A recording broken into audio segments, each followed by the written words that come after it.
Hello students, welcome to Akon institute for nurses Dehradun.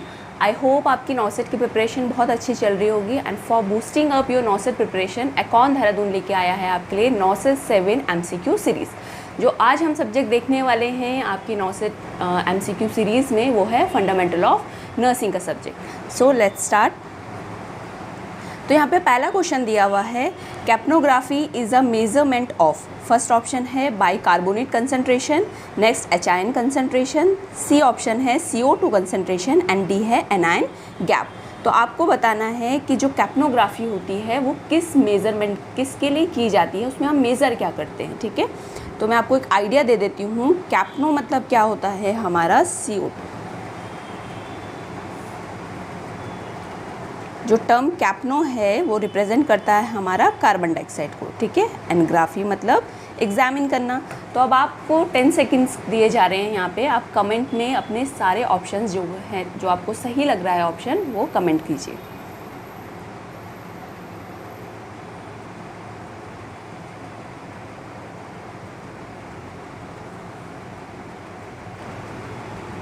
Okay, now अब हम देखते हैं कि इसका करेक्ट ऑप्शन कौन सा होगा। ठीक है, तो जैसे मैंने आपको बताया कि कैप्नो मतलब क्या होता है हमारा CO2 होता है एंड ग्राफिंग मतलब एग्जामिनेशन करना। ठीक है, तो ये किसको मेजरमेंट कर रहा है, डायरेक्टली हमें यहाँ पे दिख रहा है CO2 के कंसंट्रेशन को। ठीक है, तो कैप्नोग्राफी में हम क्या करते हैं, CO2 का जो कंसंट्रेशन होता है उसको हम मेज़र करते हैं। मेनली किस केस में करते हैं, अगर पेशेंट में क्या होगा, ET इंट्यूबेटेड है। ठीक है, जो वेंटिलेटर में पेशेंट होता है उसमें अगर हमें क्या देखना है, एक्सेल्ड CO2 देखना है पेशेंट में, तो उसमें हम क्या करते हैं, कैप्नोग्राफ यूज़ करते हैं।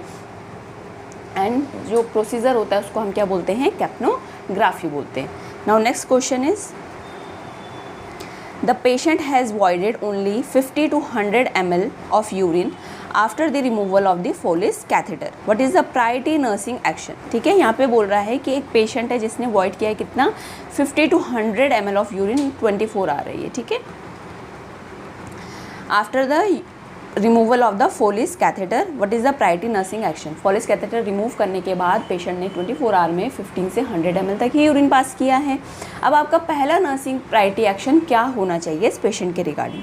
पहला है check the bladder distention, encourage the fluid intake, third recatheterize the client and monitor the intake and output. ठीक है, तो यहाँ पे हमें दिख रहा है कि क्या हो रहा है, पेशेंट में क्या हो रहा है, ओलिगो यूरिया हो रहा है। ठीक है, तो इसके अकॉर्डिंग आप कमेंट बॉक्स में अपने आंसर्स बताइए जो ऑप्शंस आपको करेक्ट लग रहा है।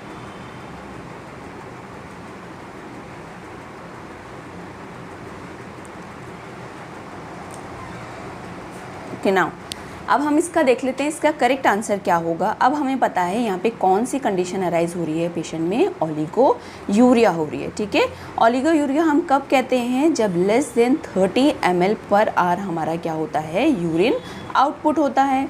ठीक है, अब पेशेंट को यहाँ पे क्या हो रहा है, 24 आवर में ही कितना 50 to 100 ml he urine patient को आ रहा है। That means may be patient को क्या हो रहा है, ब्लैडर डिस्टेंशन हो रहा है। ठीक है, तो सबसे पहली जो हमारी प्रायोरिटी जाएगी वो क्या रहेगी, to check the bladder distension. ठीक है, हम ये कह सकते हैं कि इनटेक आउटपुट भी हमें मॉनिटर करना होगा, पेशेंट को फ्लूइड इनकरेज करने के लिए भी बोलना होगा। बट बिफोर दैट हमें सबसे पहले पेशेंट को क्या देखना है कि मे बी पेशेंट को ब्लैडर डिस्टेंट तो नहीं हो रहा है, ड्यू टू कैथराइजेशन में भी पेशेंट को जो अर्ज है यूरिनेशन की वो फील नहीं हो रही होगी। ठीक है, तो उसके लिए हमें क्या देखना है, सबसे पहले हमें ब्लैडर डिस्टेंशन के लिए पेशेंट को मॉनिटर करना है। Now next question is, a nurse is caring for a client after tracheostomy procedure. The client is anxious with a respiratory rate 32 and an oxygen saturation is of 88. The nurse first action should be. ठीक है, तो question यहाँ पे क्या बोल रहा है, client है आफ्टर ट्रेकेओस्टमी प्रोसीजर, यानी उसमें ट्रेकेओस्टमी हो चुकी है, क्लाइंट बहुत ही एंशियस लग रहा है, जिसको रेस्पिरेटरी रेट कितना जा रहा है, 32। यानी यहाँ पे पेशेंट को क्या देखने को मिल रहा है, हमें क्या देखने को मिल रहा है, टेकिपनिया देखने को मिल रहा है। ठीक है, और ऑक्सीजन सेचुरेशन कितना आ रहा है पेशेंट का, 88 आ रहा है। ठीक है, अगर लेस देन 90% होता है हमारा oxygen saturation, that means patient को हाइपोक्सीमिया हो रहा है। ठीक है, तो यहाँ पे सबसे पहला नर्सिंग एक्शन यहाँ पे हमारा क्या होना चाहिए। ठीक है, तो सबसे ऑप्शन देख लेते हैं हम, सक्शन द क्लाइंट, बी है turn the client to the left Sims position, C है notify the physician and D option है रीचेक द O2 कंसंट्रेशन। तो आपके पास 10 सेकेंड्स हैं, कमेंट बॉक्स में अपने ऑप्शंस टाइप कीजिए आप फटाफट।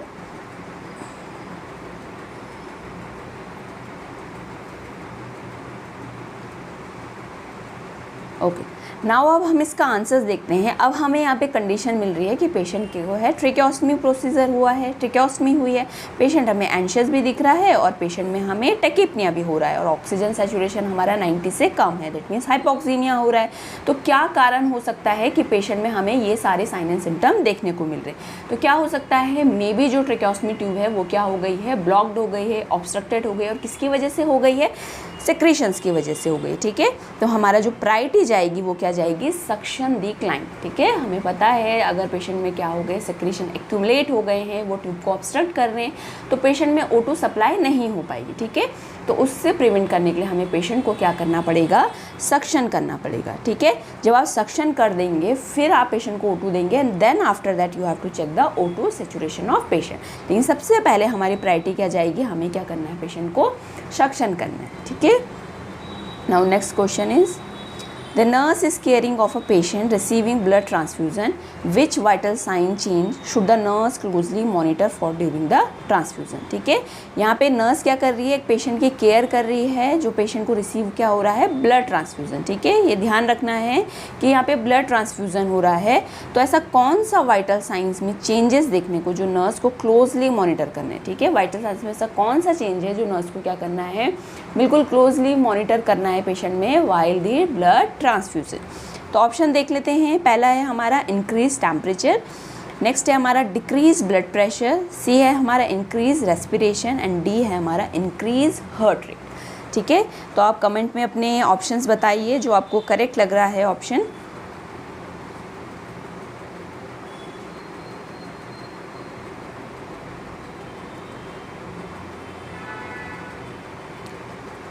चलिए अब हम ऑप्शन देख लेते हैं कि हमें सिनेरियो पता है कि क्वेश्चन में क्या बोल रहा है।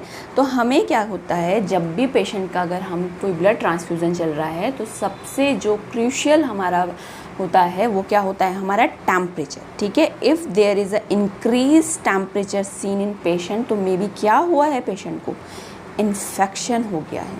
ठीक है, ड्यू टू ब्लड ट्रांसफ्यूज़न। ठीक है, ब्लड ट्रांसफ्यूज़न की वजह से पेशेंट में क्या हो गया, इन्फेक्शन हो गया। ठीक है, और इन्फेक्शन को डिटरमाइन करने के लिए, एग्जामिन करने के लिए सबसे अच्छा वाइटल साइन क्या होता है, हमारा टेम्परेचर होता है। ठीक है, तो हमें अगर पेशेंट में इंक्रीज टेम्परेचर देखने को मिल रहा है तो इसका मतलब क्या हो रहा है, पेशेंट में इन्फेक्शन हो रहा है। इन्फेक्शन क्यों हो सकता है, अगर क्या हो रहा है, स्टाफ ने अगर क्या कर दिया है, प्रोलॉन्ग ब्लड ट्रांसफ्यूज़न कर रहे हैं। ठीक है, यानी मोर देन 4 आवर, 4 घंटे से ज़्यादा तक पेशेंट पे ब्लड ट्रांसफ्यूज़न ही चल रहा है। ठीक है, या फिर अगर क्या हो रहा है, डिले ब्लड ट्रांसफ्यूज़न स्टार्ट। ठीक है, अगर नर्स ने क्या किया है, हमें क्या करना होता है, विदिन 30 मिनट अगर ब्लड आया है हमारे पास ब्लड बैंक से, तो विदिन 30 मिनट हमें पेशेंट को ब्लड ट्रांसफ्यूज स्टार्ट करना होता है। ठीक है, अगर क्या है, मोर देन 30 मिनट हो गया, ठीक है, 1 घंटे 2 घंटे लगा दिए हैं नर्स ने, तो वहाँ पे क्या हो जाएगा, पेशेंट के जो ब्लड है उसमें क्या होने लग जाएगा, माइक्रो ऑर्गेनिज्म की ग्रोथ होना स्टार्ट हो जाएगी। ठीक है, जिसकी वजह से क्या हो सकता है, पेशेंट की बॉडी में जब हम वो ब्लड ट्रांसफ्यूज़ करेंगे तो पेशेंट में क्या देखने को मिल सकता है,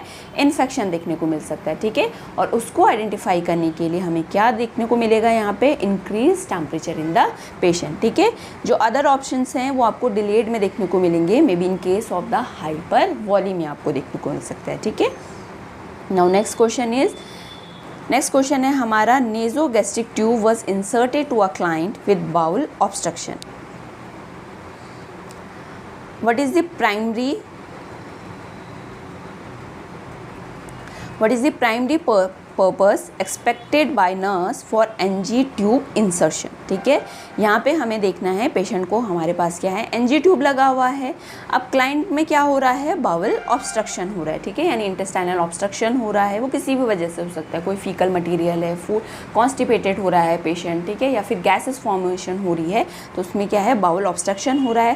तो यहाँ पे प्राइमरी पर्पस क्या होगा पेशेंट में, NG ट्यूब इंसर्ट करने का। ठीक है, हमें सिनेरियो में देखना है NG ट्यूब इंसर्ट करने का प्राइमरी पर्पस क्या है in case of bowel obstruction. ठीक है, तो देख लेते हैं ऑप्शन क्या है। यहाँ पे न्यूट्रिशन दिया हुआ है, डिकम्प्रेशन ऑफ बावल दिया हुआ है, passage of for medication and aspiration for the gastric content. ठीक है, तो जल्दी से अपने आंसर्स बताइए कमेंट बॉक्स में।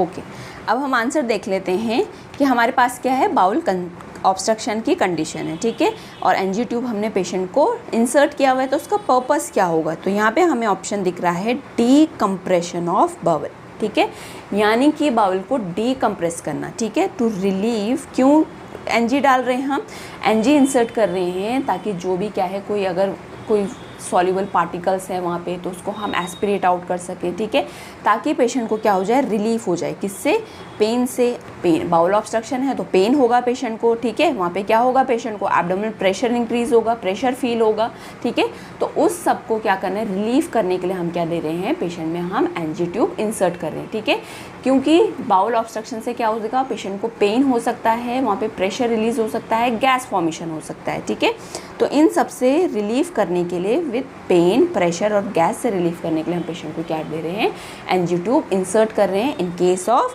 बाउल ऑब्स्ट्रक्शन, ठीक है।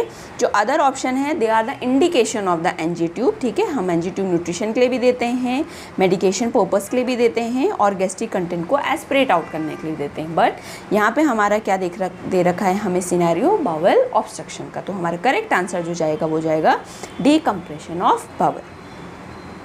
नाउ नेक्स्ट क्वेश्चन है हमारा, when during the suction procedure should suction be applied, ठीक है, अब हमारे suction procedure हम कर रहे हैं तो suction हमें कब अप्लाई करना है while performing the suctioning।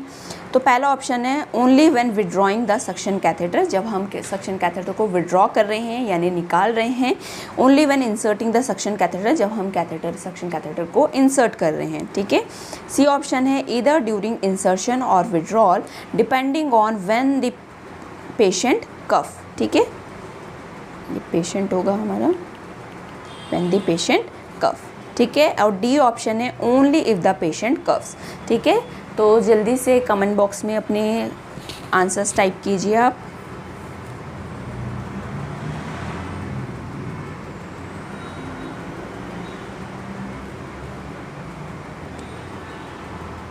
Okay, now अब हम आंसर्स देखते हैं क्या होगा कि हमें सक्शन कब अप्लाई करना है, जब हम सक्शन प्रोसीजर करें, ठीक है। तो हमें जो अप्लाई करना है only when the withdrawing the suction catheter, जब हम क्या कर रहे हैं, सक्शन कैथेटर को विड्रॉ कर रहे हैं, ठीक है। और विड्रॉ कैसे करना है, हमें स्लोली करना है और इन द रोटेटरी मोशन करना है, ठीक है। और हम सक्शन जो कैथेटर सक्शन जो हम प्रेशर लगा रहे हैं वो हम सिर्फ विड्रॉ में के लगा रहे हैं to prevent injury to patient, ठीक है। पेशेंट में कोई भी क्या हो, रेस्पिरेटरी इंजरी ना हो, इसके लिए हम क्या कर रहे हैं, सिर्फ जब हम विड्रॉ कर रहे हैं एट दैट टाइम ही हम क्या रख रहे हैं, सक्शन कैथेटर पे प्रेशर लगा रहे हैं, ठीक है। इन केस अगर हम इंसर्टिंग लगाते हैं तो क्या हो सकता है, पेशेंट को रेस्पिरेटरी ट्रैक्ट में इंजरी हो सकती है, ठीक है। और डी सी ऑप्शन तो हमारा पूरा गलत है, बी भी गलत है हमारा।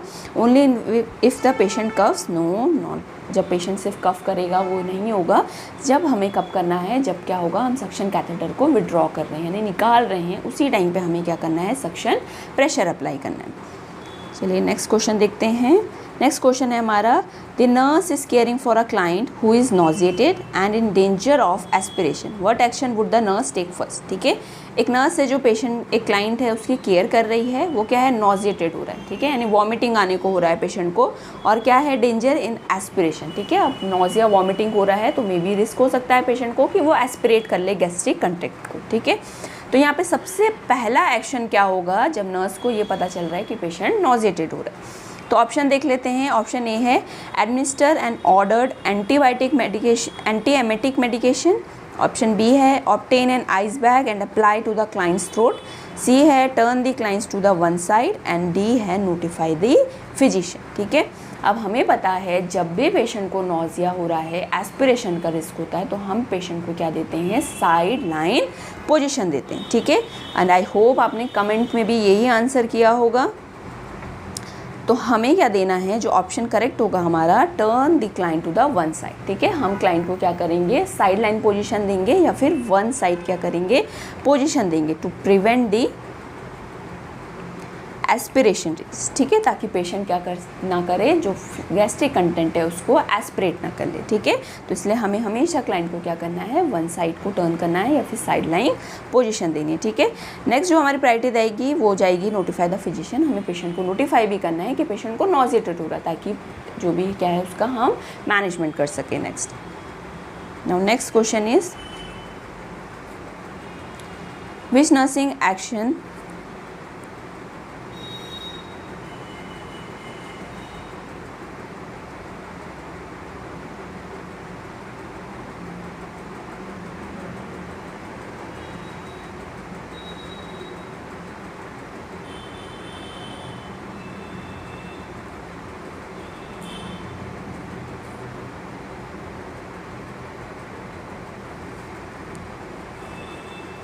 चलिए नेक्स्ट क्वेश्चन है the nurse is changing the ties of the client with a tracheostomy, the safest method of changing the tracheostomy tie is, ठीक है। यहाँ पे नर्स क्या है, एक क्लाइंट की टाई चेंज कर रही है जिसमें क्या है, ट्रेक्योस्टमी ट्यूब लगा हुआ है, ठीक है।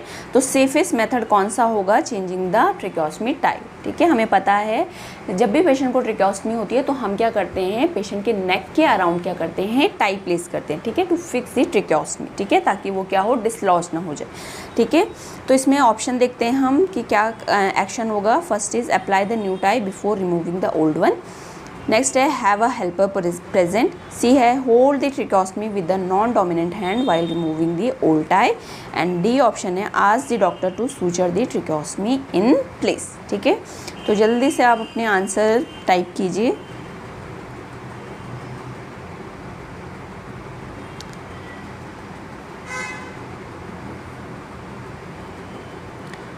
ओके चलिए अब हम आंसर्स देखते हैं कि इसका करेक्ट आंसर्स क्या होगा।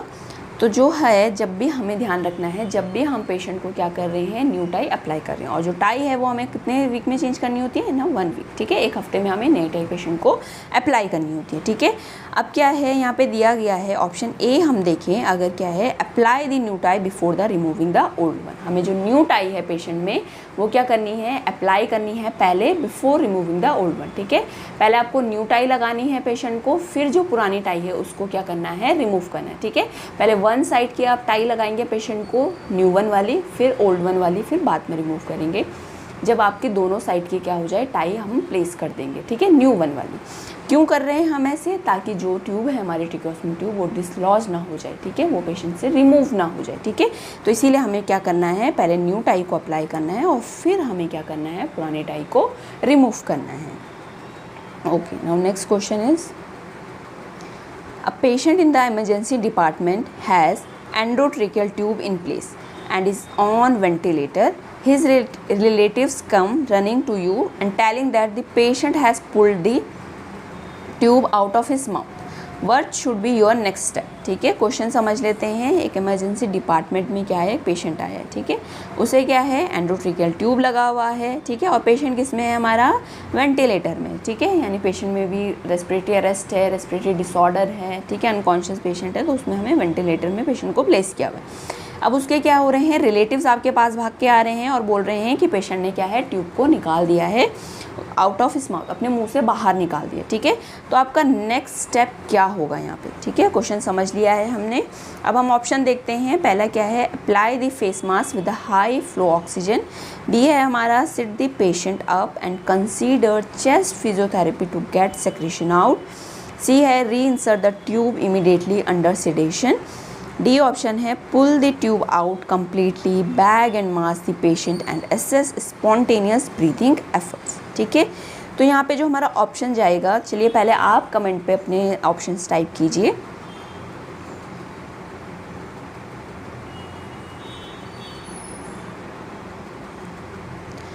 ओके, नाउ अब हम आंसर देखेंगे इसका। तो यहाँ पे क्या है, ट्यूब क्या है, पुल कर ली है, मुंह के बाहर आ गई है ट्यूब, ठीक है। तो नेक्स्ट स्टेप क्या जाएगा हमारा, हमें ट्यूब को क्या करना है, कम्प्लीटली रिमूव करना है, ठीक है। हमें पेशेंट का जो ट्यूब है उसको कम्प्लीटली रिमूव करना है to prevent the any oral injury to the patient. जो ट्यूब है आप उसको पूरा कम्प्लीटली रिमूव करोगे, पेशेंट को एम्बू मास्क से हम क्या देंगे, ऑक्सीजन देंगे, ठीक है।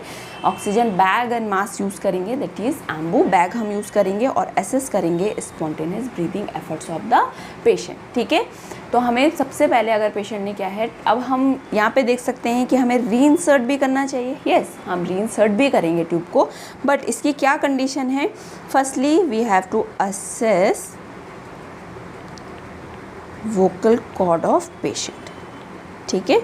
रीइंसर्ट करने से पहले हमें पेशेंट का क्या करना है, वोकल कॉर्ड को असेस करना है, ठीक है, ताकि वोकल कॉर्ड में कोई इंजरी तो नहीं हो गई है, वोकल कॉर्ड डैमेज तो नहीं हो गया।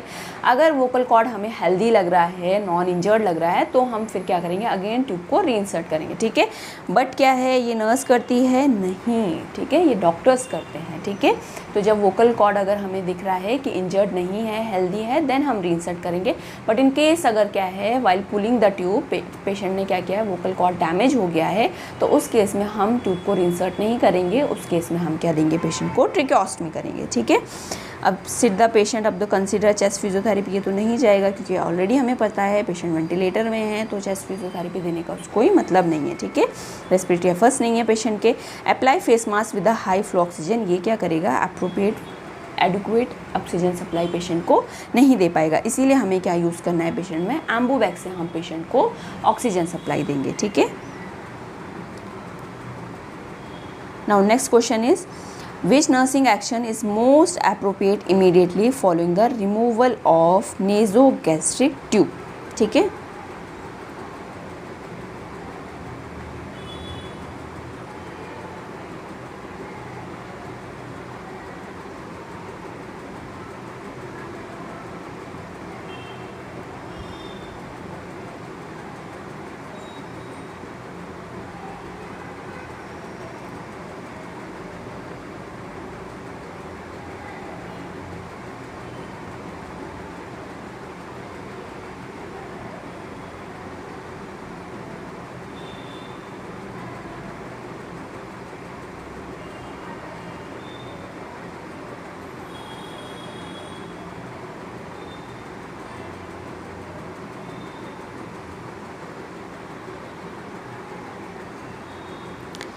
ठीक है, तो क्वेश्चन क्या है हमारा, मोस्ट अप्रोप्रिएट इमीडिएटली हमें क्या फॉलो करना है after removing the NG tube. तो ऑप्शन देख लेते हैं, providing mouth care, B auscultation of bowel sounds, offering the fluids and checking the abdominal distension, ठीक है। तो अब कमेंट में आप अपने ऑप्शंस टाइप कीजिए।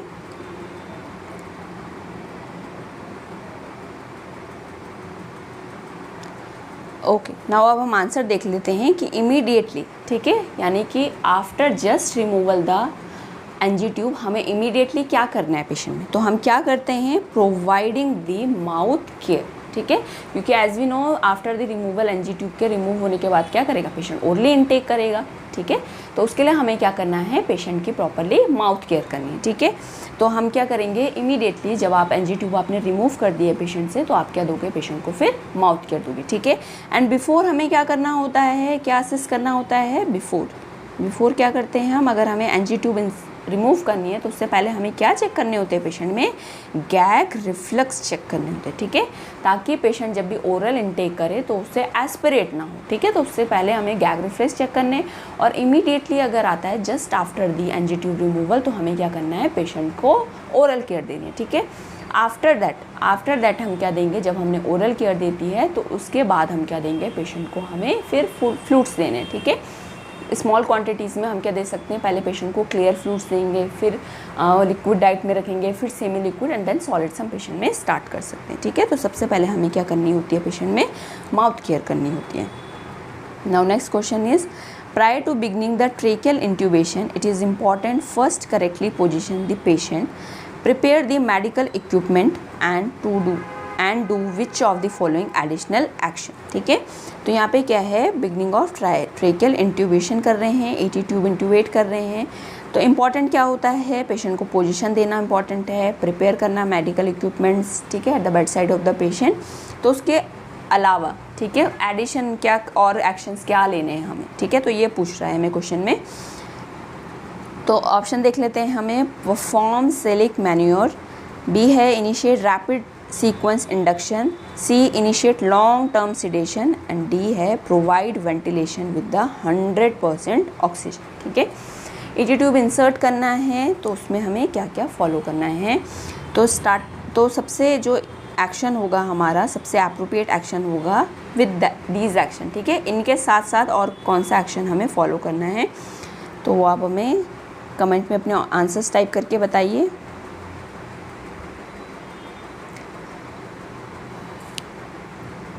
ओके, तो जो इसका आंसर जाएगा वो क्या जाएगा, प्रोवाइड वेंटिलेशन विद 100% ऑक्सीजन, ठीक है।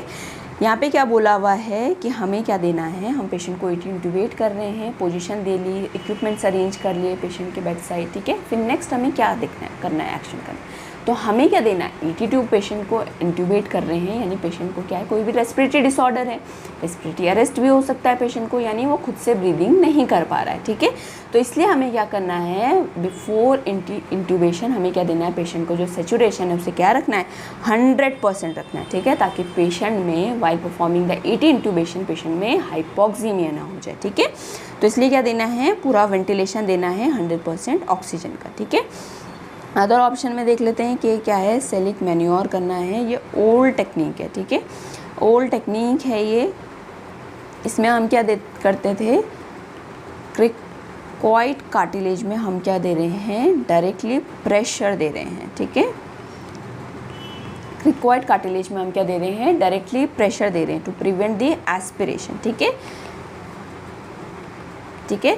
जब भी हम क्या करते हैं, ईटी ट्यूब इंट्यूबेशन करते हैं तो उसमें हम क्या करते थे, सेलिक मैन्योर परफॉर्म करते थे, जिसमें हम जो क्रिक्वायर्ड कार्टिलेज होता है हमारे नेक में उसे हम डायरेक्ट प्रेशर देते थे, ताकि क्या हो, at the time of ET intubation patient aspirate न कर ले, ठीक है।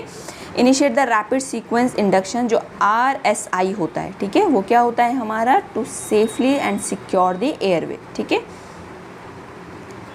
सिक्योरिंग द एयरवे, ठीक है। कब कर रहे हैं हम एयरवे को secure, while during the anaesthesia, ठीक है, जब पेशेंट को हम एनेस्थीसिया दे रहे हैं, ठीक है। और initiate long term sedation, that is completely wrong, ठीक है, तो यहाँ पे होगा नहीं, ठीक है। रैपिड सीक्वेंस जब हम एनेस्थीसिया देते हैं पेशेंट को उस टाइम हमें RSI करते हैं, और सेलिक मैन्योर तो हमारी ओल्ड टेक्निक है, ये अब फॉलो नहीं होती, ठीक है। तो जो करेक्ट आंसर जाएगा वो हमारे क्या जाएगा, 100% ऑक्सीजन हमें पेशेंट को देनी है। नेक्स्ट क्वेश्चन है, a patient is catheterized with 16 French indwelling urinary Foley's catheter to determine if, ठीक है, पेशेंट को क्या है, 16 फ्रेश का हमें इनड्वेलिंग यूरिनरी कैथेटर डाला हुआ है, ठीक है। टू डिटरमाइन, क्या डिटरमाइन करना चाह रहे हैं हम यहाँ पे, first option is trauma has occurred, B है his 24 hour output is adequate, he has urinary tract infection, and next is residual urine remains in the bladder after voiding, ठीक है। तो जल्दी से कमेंट बॉक्स में अपने आंसर टाइप कीजिए।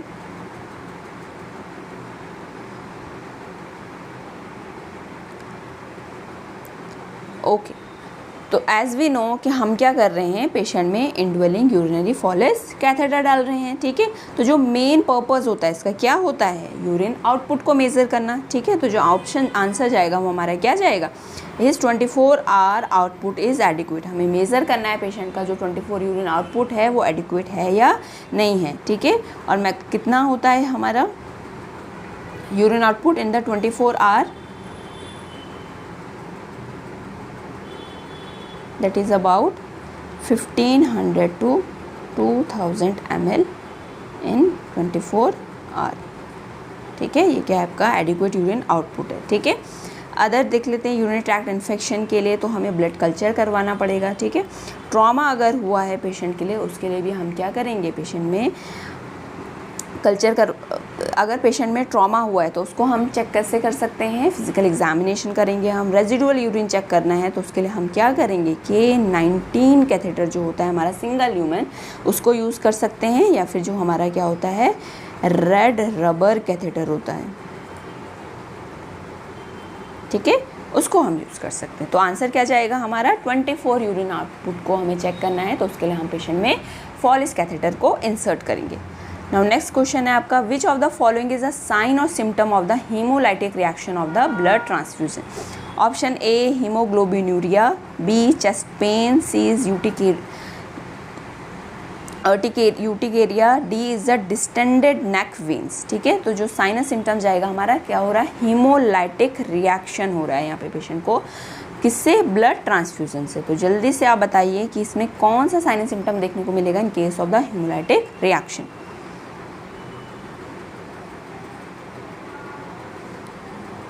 Okay, तो अब हम आंसर देख लेते हैं। तो एज वी नो कि जब भी हेमोलाइटिक रिएक्शन होता है ब्लड ट्रांसफ्यूजन की वजह से, तो उसमें क्या देखने को मिलता है? हीमोग्लोबिनूरिया। ठीक है, that means haemoglobin present in urine. ठीक है, और हेमैचूरिया कब बोलेंगे हम? हेमैचूरिया कब बोलेंगे हम? RBC present in urine. ठीक है, जब आरबीसी क्या है? यूरिन में प्रेजेंट है। तो अगर हमें हीमोग्लोबिन देखने को मिल रहा है यूरिन में, तो इसका मतलब क्या हुआ है? पेशेंट में क्या हुई है? हीमोलाइसिस हुआ है, हेमोलाइटिक रिएक्शन हुई है। किसकी वजह से? ब्लड ट्रांसफ्यूजन की वजह से। ठीक है, तो इसे हम कैसे एग्जामिन करते हैं? हमें यूरिन सैंपल लेना होता है। ठीक है, उसको हम सेंट्रीफ्यूज करते हैं। इन केस अगर आपको क्या दिखता है, जो यूरिन है वो आपको पिंक दिख रहा है, ठीक है, पिंक दिख रहा है, तो उसमें क्या होगा? हीमोग्लोबिन यूरिया होगा। ठीक है, अगर आपको क्या दिख रहा है? यूरिन में क्या हो रहा है? जो पिंक कंटेंट है दैट इज ब्लड। ठीक है, जो पिंक कंटेंट है वो क्या होगा? हमारा ब्लड। पिंक कंटेंट अगर हमें क्या दिख रहा है? सेटल डाउन दिख रहा है। ठीक है, नीचे अगर क्या हो गया है? वो सेटल डाउन दिख रहा है, तो दैट मीन्स क्या हुआ है? पेशेंट को हेमैचूरिया हुआ है। ठीक है, क्योंकि आरबीसी हमारे साइज में बड़ी है, तो आफ्टर सेंट्रीफ्यूज वो क्या हो जाएंगी? सेटल डाउन हो जाएंगी। ठीक है, तो अगर हमें क्या देखने को मिलेगा हेमोलाइटिक रिएक्शन में? हीमोग्लोबिनूरिया। तो यूरिन हमें स्टिल पिंक दिखेगा after the centrifuge of urine. ठीक है, chest pain, urticaria and distended neck veins, ये क्या होती है? हमारी डिलेड क्या है? ब्लड रिएक्शंस हैं, जिसकी द हाइपर वॉलीमिया अगर हो रहा है उस केस में हमें ये देखने को मिल सकता है। यूटिकेरिया मेनली आपको एलर्जिक रिएक्शन में देखने को मिलेगा, अगर पेशेंट में ब्लड ट्रांसफ्यूजन की वजह से एलर्जिक रिएक्शन हो रही है। Next question is the two blood vessels most commonly use for the TPN infusion are, first option is subclavian and jugular veins, B is brachial and subclavian, C is femoral and subclavian veins and D is the brachial and femoral veins। ठीक है, तो कौन सी दो blood vessels होती हैं जो TPN infusions के लिए यूज़ होती है? ठीक है, तो मोस्टली जब हम टीपीएन इन्फ्यूज़ करते हैं पेशेंट को, तो सेंट्रल वेनस एसएस यूज़ करते हैं। ठीक है, सेंट्रल वेनस एसएस यूज़ करते हैं, यानी हम सेंट्रल वेन में क्या करते हैं? पेशेंट को टीपीएन फ्लूइड को इन्फ्यूज़ कराते हैं। ठीक है, तो एज वी नो जो हमारी सेंट्रल वेन होती है कौन सी होती है? सबक्लेवियन एंड जुगुलर वेन्स होती है। ठीक है, तो हम अगर टीपीएन हमें देना है पेशेंट को, तो मोस्टली हम कौन सी यूज़ करेंगे? सबक्लेवियन वेन और जुगुलर वेन देंगे। ठीक है, अदर ऑप्शन में क्या दिख रहा है? जो ब्रेकियल फिमोरल है, फिमोरल वेन, ये आपको क्या दिख रही हैं? पेरिफेरल वेन्स दिख रही हैं। ठीक है, नाउ ओके, तो आप सभी के लिए एक अनाउंसमेंट है। एकॉन इंस्टीट्यूट ऑफ नर्सेज देहरादून आपके लिए एक न्यू बैच स्टार्ट कर रहा है, that is the Disha batch. ठीक है, तो इसके रजिस्ट्रेशन स्टार्ट हो चुके हैं, कुछ ही सीट्स रिमेनिंग है और डेमो क्लास स्टार्ट होने वाली है फ्रॉम द 20, 21 एंड 22 सितंबर। तो जल्दी से रजिस्ट्रेशन करवाइए और एकॉन के साथ जुड़ के अपना नॉर्सेट का जो ड्रीम है उसे फुलफ़िल कीजिए। ठीक है, तो जो आपकी डेमो डेट्स हैं वो याद रखिए, 20, 21, 22 सितंबर को होगी। तो जल्दी से रजिस्ट्रेशन करवाइए, कुछ ही सीट सब रिमेनिंग है। चलिए अब हम अपने क्वेश्चंस की तरफ बढ़ते हैं। नेक्स्ट क्वेश्चन है हमारा, विच action represent the appropriate nursing management of a client wearing a condom catheter. ठीक है, तो कौन सा नर्सिंग जो एक्शन रिप्रेजेंट कर रहा है एप्रोप्रिएट नर्सिंग मैनेजमेंट? ठीक है, क्या है? पेशेंट को लगा हुआ कॉन्डोम कैथेटर। ठीक है, और हम इसे क्या कह सकते हैं? और एक्सटर्नल कैथेटर के नाम से भी हम इसे जानते हैं। ठीक है, अगर एक्सटर्नल कैथेटर लगा हुआ है या कॉन्डोम कैथेटर लगा हुआ है। ठीक है, तो नर्सिंग मैनेजमेंट क्या होगा इस पेशेंट के लिए? तो ऑप्शन देख लेते हैं। Ensure that the tip of the penis fits snugly against the end of the condom. Second है check the penis for adequate circulation 30 minute after applying. C है change the condom every 8 hours and D है आपका tape the collecting tube to the lower abdomen. ठीक है, तो जल्दी से comment में अपनी आंसर्स टाइप कीजिए।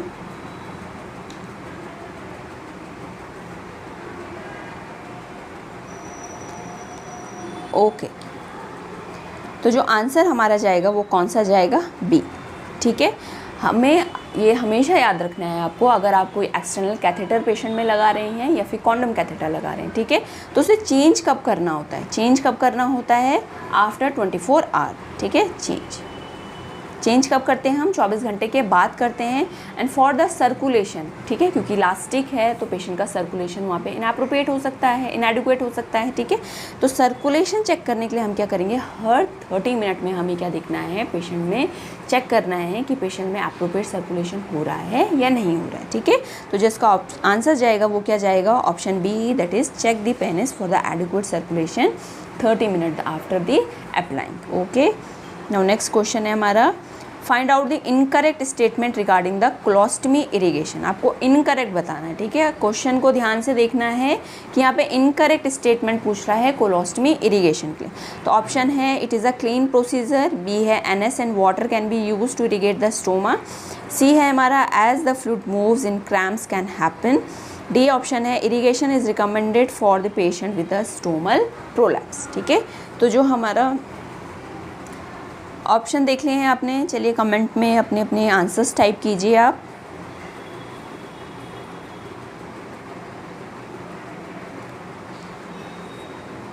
ओके, तो एज वी नो जब भी हम कोलोस्टमी इरिगेशन कर रहे हैं तो वो एक क्लीन प्रोसीजर होता है क्लीन प्रोसीजर, ठीक है। उसमें NS एंड वाटर यूज़ करते हैं हम स्टोमा इरिगेट करने के लिए, यस हम NS एंड वाटर यूज़ कर सकते हैं। As fluid moves cramps can happen, अगर फ्लूइड मूव कर रहा है वाइल द इरिगेशन तो क्रैम्प्स हो सकते हैं पेशेंट में, यस हो सकते हैं, ठीक है। तो ये तो 3 हमारी करेक्ट स्टेटमेंट है, ठीक है।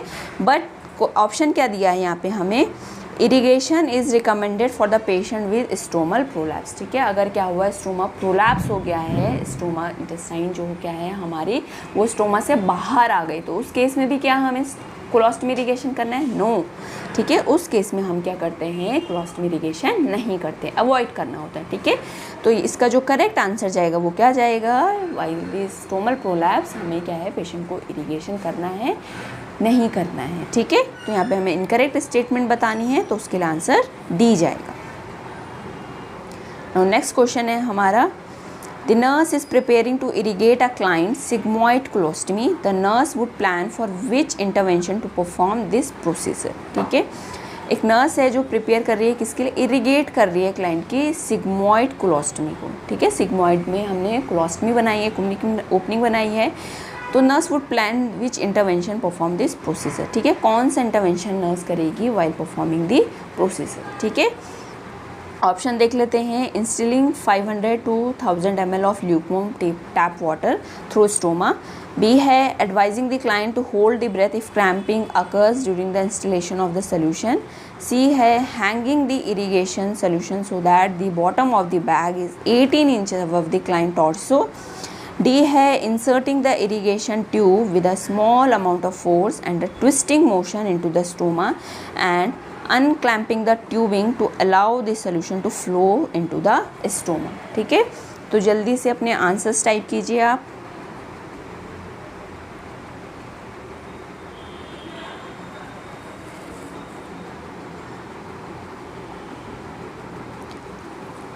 ओके, नाउ अब हम क्या कर रहे हैं, सिग्मोइड कोलोस्टमी हुई है उसका इरिगेशन कर रहे हैं, ठीक है। तो हमें ये बात ध्यान में रखनी है, ठीक है। तो हम इस ड्यूरिंग द प्रोसीजर हमें क्या इंटरवेंशन करना है, तो अब हमें ऑप्शन ए जो दिख रहा है, instilling 500 to 1000 ml of lukewarm tap water through the stoma, ठीक है।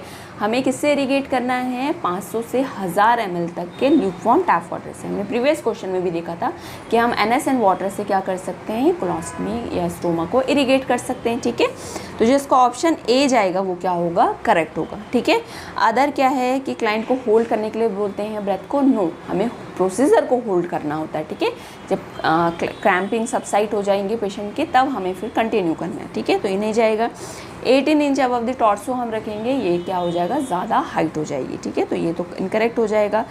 Irrigation tube small amount of force लगाना है, ट्विस्टिंग करना है, नहीं, ये क्रैम्पिंग ज़्यादा जनरेट करेगी पेशेंट में, इंजर्ड हो सकता है पेशेंट, ठीक है। तो इसीलिए हमें क्या करना है, 500 से 1000 ml हम ल्यूकवार्म वाटर से अपनी कोलोस्टमी को इरिगेट कर सकते हैं। Now next question is, which of the following is a key indication for the endotracheal tube intubation, ठीक है। की इंडिकेशन क्या होता है हमारा एटी ट्यूब इंट्यूबेशन का, option chronic cough, severe hypoxaemia, mild asthma या फिर सीजनल एलर्जी। जल्दी से अपना आंसर टाइप कीजिए।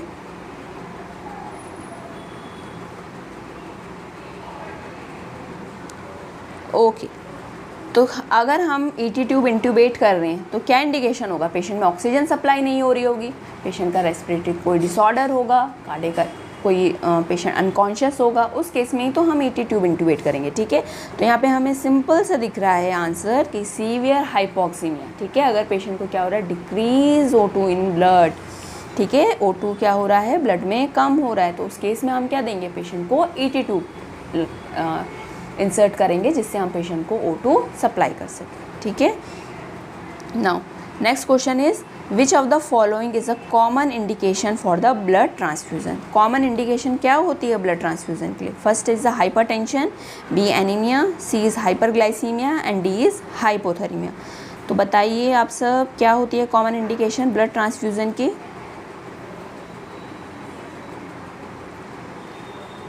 ओके, ठीक है, तो करेक्ट आंसर क्या होता है? एनीमिया। ठीक है, अगर एनीमिया अगर पेशेंट को है तभी तो हम ब्लड ट्रांसफ्यूज करेंगे। एनीमिया में क्या हो रहा है? हीमोग्लोबिन की डिफिशियंसी हो रही है पेशेंट को। ठीक है, तो उस केस में हम क्या करेंगे? पेशेंट को ब्लड प्रोडक्ट देंगे, ब्लड ट्रांसफ्यूजन करेंगे। और एनीमिया के लिए सबसे आइडियल जो ब्लड प्रोडक्ट तो कौन सा होता है हमारा? Packed RBC.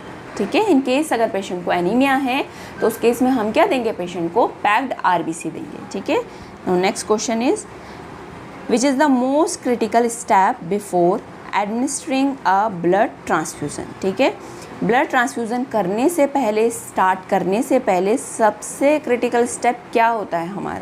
ठीक है, तो क्या है? ऑप्शन में देख लेते हैं। Checking the patient blood pressure, B है verifying the patient's identity and blood type, C है एडमिनिस्ट्रिंग अ सेडेटिव, डी है मेजरिंग द पेशेंट टेम्परेचर। ठीक है, तो जल्दी से आप बताइए कि क्या इसका आंसर लगता है आपको?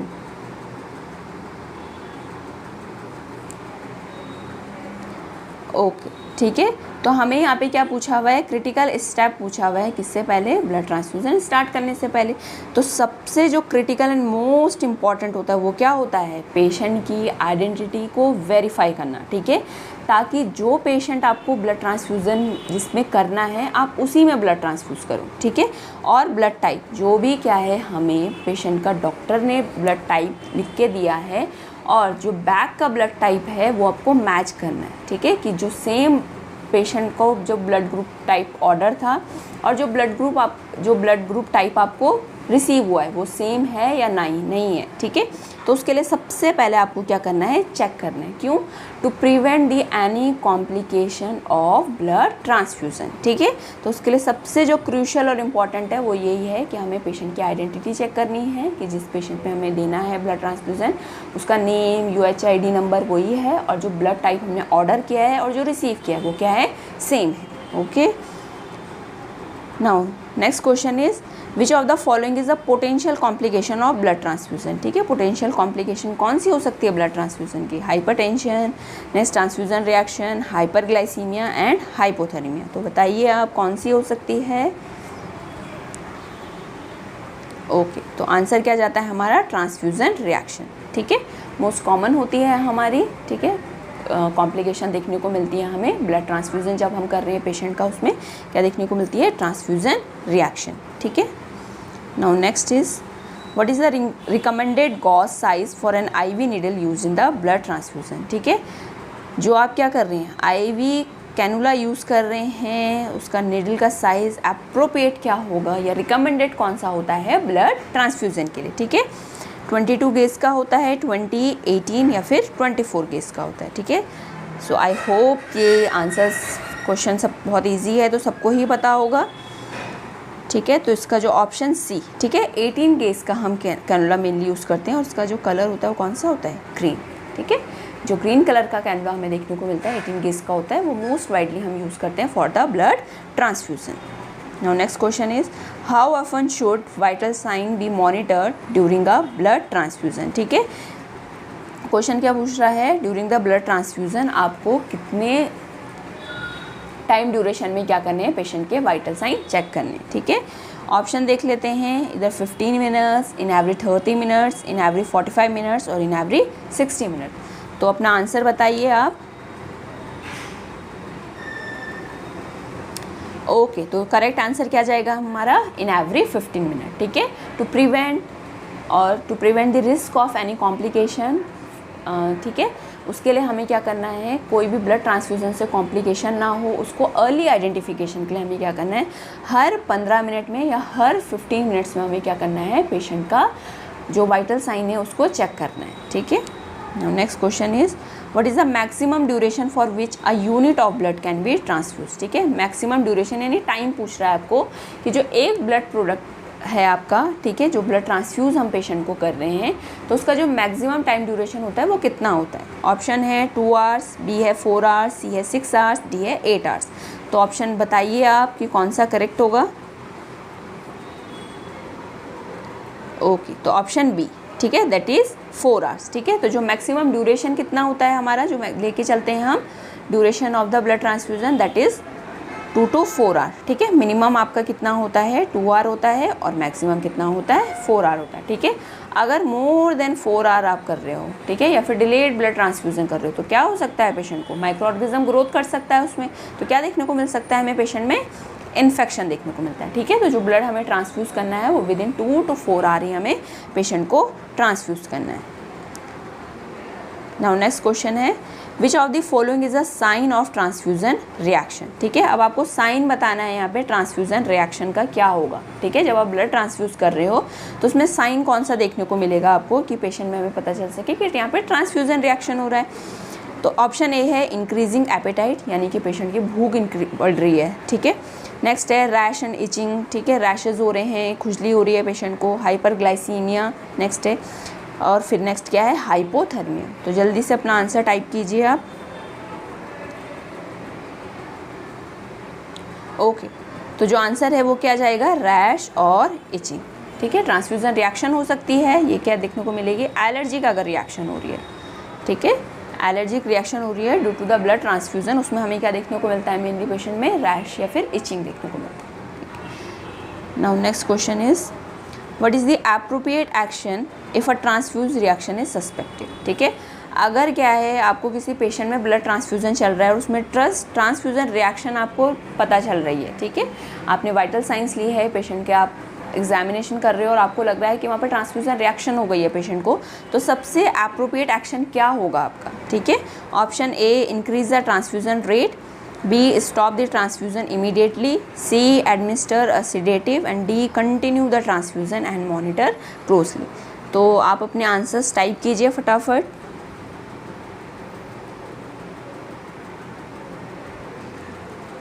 ओके, तो क्या होता है, जब भी अगर आपको ट्रांसफ्यूजन रिएक्शन सस्पेक्ट हो रही है या आइडेंटिफाई हो रही है तो उस केस में आपको क्या करना है, immediately you have to stop the blood transfusion. ठीक है, ब्लड ट्रांसफ्यूजन को आपको क्या करना है, जल्दी से आपको स्टॉप करना है, बंद करना है, to prevent the further complication to the patient. ठीक है, now next question which of the following fluid should be use to prime the IV line before a blood transfusion. ठीक है, तो यहाँ पे पूछ रहा है ब्लड ट्रांसफ्यूज़न से पहले आप कौन सा फ्लूइड पेशेंट को दे सकते हो इंट्रावेनसली। ठीक है, तो ए है डेक्सट्रोज 5% इन वाटर, बी है नॉर्मल सेलाइन, सी है लैक्टेटेड रिंगल सॉल्यूशंस और डी है आपका स्ट्राइल वाटर। ठीक है, तो जल्दी से बताइए।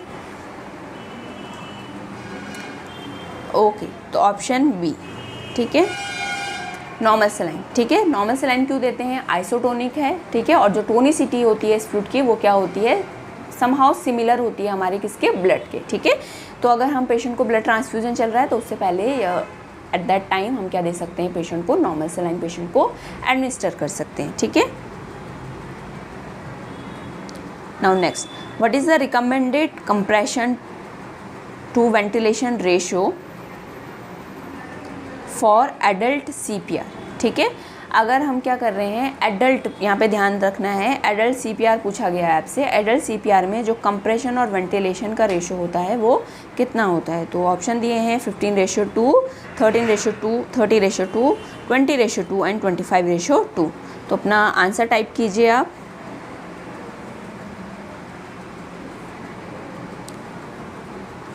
ओके, तो आंसर क्या होगा हमारा 30:2, यानी 30 compression follow to the 2 breaths, ठीक है। 30 कंप्रेशन देंगे और फिर हम 2 ब्रेथ्स देंगे पेशेंट को इन केस ऑफ द एडल्ट, ठीक है। चाहे हमारे पास सिंगल रेस्क्यूअर है या फिर डुअल रेस्क्यूअर है, एक रेस्क्यूअर है या फिर 2 रेस्क्यूअर है, उसमें रेशो हमारा जो रहेगा एडल्ट के केस में वो सेम रहेगा, ठीक है। अब हमें तो देखने को मिलता है कि 15:2 भी तो होता है, लेकिन ये कहाँ पे देखने को मिलता है? अगर हमारे पास क्या है 2 रेस्क्यूअर हैं, 2 रेस्क्यूअर हैं, किस केस में? चाइल्ड के केस में और इन्फेंट के केस में। तो जो कंप्रेशन वेंटिलेशन रेशो है वो कितना हो जाता है 15:2। ओके, नाउ नेक्स्ट क्वेश्चन है हमारा,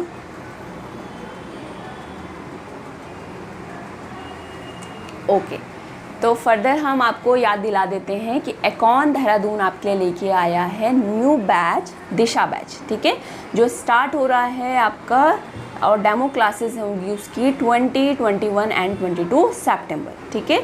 तो जल्दी से आप अपना रजिस्ट्रेशन करवाइए, ठीक है, और नॉर्सेट की प्रिपरेशन को अपनी बूस्टअप कीजिए। ओके, चलिए नेक्स्ट क्वेश्चन हम देख लेते हैं अब। What is the first step in the CPR sequence for an unresponsive adult? ठीक है, CPR सीक्वेंस फॉलो करना बताना है आपको, उसका फर्स्ट स्टेप बताना है आपको, ठीक है। अगर आपने फाइंड किया है कोई भी अनरिस्पॉन्सिव एडल्ट, ठीक है, या आपको ज़रूर देखना है क्वेश्चन में कि आपको एडल्ट पूछा गया है, चाइल्ड पूछा गया है या इन्फेंट पूछा गया है, ठीक है। तो फर्स्ट स्टेप क्या होगा आपका? तो ऑप्शन देख लेते हैं, check for breathing, B call for help, C start chest compression and D give rescue breaths. तो अपने आंसर टाइप कीजिए फटाफट कमेंट बॉक्स में।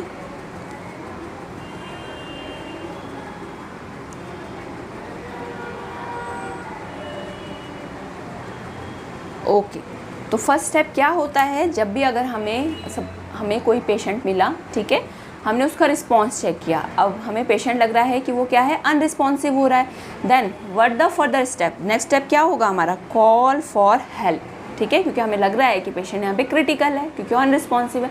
तो हमें पहले क्या करना है, पेशेंट क्या करना है, हमें हेल्प के लिए बुलाना है, ठीक है। आप हेल्प के लिए बुलाओगे, ठीक है। अगर आप हॉस्पिटल में हो तो आप क्या करोगे, जो कोड ब्लू है उसको क्या करोगे, एक्टिवेट करोगे, ठीक है। तो सबसे पहला स्टेप होता है हमारा कॉल फॉर हेल्प, ठीक है। नेक्स्ट आप पल्स ब्रीदिंग चेक करते हैं, अगर वो एब्सेंट है देन आप क्या करते हो, कंप्रेशन स्टार्ट करोगे, लेकिन सबसे पहला जो स्टेप जाएगा वो हमारा क्या जाएगा, calling for any kind of help. Now next question, how deep should the chest compression be for an adult during the CPR? ठीक है, चेस्ट कंप्रेशन के दौरान एडल्ट में, ठीक है, किसमें, एडल्ट में आपको कितना चेस्ट को क्या करना है, कंप्रेस करना है, ठीक है। कितना है, at least 1 inch, be at least 2 inch, third at least 3 inch and fourth is at least 4 inch, ठीक है। तो जल्दी से अपने आंसर टाइप कीजिए।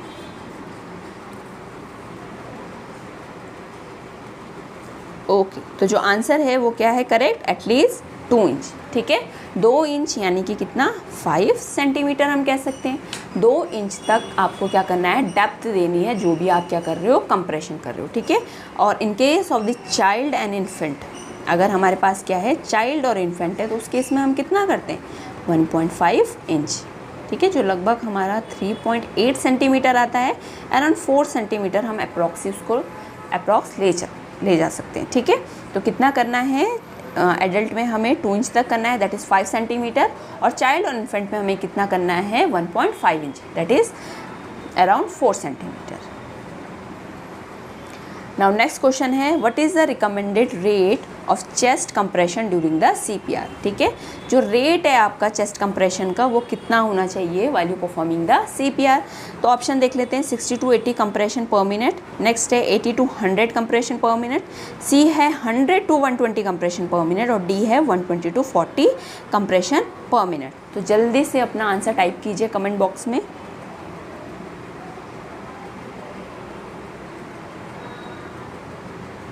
ओके, तो यहाँ पे जो आंसर है वो क्या है आपका सी, 100 to 120 कंप्रेशन पर मिनट, यानी 1 मिनट में आपको क्या करने हैं, एटलीस्ट 100 से 120 कंप्रेशन पेशेंट को देने, ठीक है। और ये सबके लिए सेम होता है, एडल्ट के लिए, चाइल्ड के लिए और इन्फेंट के लिए, तीनों केसेस में आपको कितने देने हैं, 100 to 120 कंप्रेशन ही देने हैं, ठीक है। ओके, नेक्स्ट क्वेश्चन है हमारा, which of the following is a sign that CPR is effective? अब आपको यहाँ पे साइन बताना है कि CPR क्या हो गया है, इफ़ेक्टिव है। जो भी आपने कंप्रेशन दिया पेशेंट को वो क्या है, इफ़ेक्टिव है। वो कैसे पता चलेगा हमें, ठीक है। तो ऑप्शन देख लेते हैं। A, the patient start coughing, B, the patient skin turns blue, C, the patient pupils dilate and D, the patient pulse is absent. ठीक है, तो अपना आंसर टाइप कीजिए आप। ओके, तो यहाँ पे जो ऑप्शन ए हमें दिख रहा है, द पेशेंट स्टार्ट कफिंग। अब पेशेंट कफिंग स्टार्ट कर रहा है, इट रिप्रेजेंट पेशेंट क्या हो रहा है, कॉन्शियस हो रहा है। ठीक है, पेशेंट गेनिंग द कॉन्शियसनेस। ठीक है, तो अगर पेशेंट कफिंग स्टार्ट कर रहा है तो दैट मीन्स जो हम CPR दे रहे थे पेशेंट को वो क्या है, इफेक्टिव हुआ है। अदर ऑप्शन देखिए, पेशेंट ब्लू टर्न हो रहा है तो दैट मीन्स हाइपोक्सिया हो रहा है पेशेंट को, CPR इफेक्टिव नहीं हो सकता। पिपल डायलेट हो रही है, अगर पिपल डायलेट हो रही है that is the indication for performing the CPR कब देना है पेशेंट को, अगर पेशेंट का पिपल क्या हो रहा है, डायलेट हो रहा है। ठीक है, अगर क्या है पल्स एब्सेंट है उस केस में भी हम क्या देते हैं, पेशेंट को CPR देते हैं। ठीक है, तो जो करेक्ट ऑप्शन जाएगा, patient start coughing gaining consciousness, और किस में दे सकते हैं, इफ़ रेस्क्यूअर इज टायर्ड। अगर रेस्क्यूअर टायर्ड हो गया है उस केस में भी हम क्या करेंगे, CPR स्टॉप करना है। ठीक है, इफेक्टिव की बात नहीं हो रही है, ये स्टॉप की बात हो रही है। ठीक है, स्टॉप कब करना है, अगर पेशेंट कॉन्शियस गेन कर लिया है, पल्स फील होने लग गई है आपको। ठीक है, रेस्क्यूअर अगर टायर्ड हो गया है तो वो इफेक्टिव CPR नहीं दे पाएगा, तो उस केस में हमें CPR को स्टॉप करना है। ठीक है, लेकिन यहाँ पे CPR इफेक्टिव कब होगा,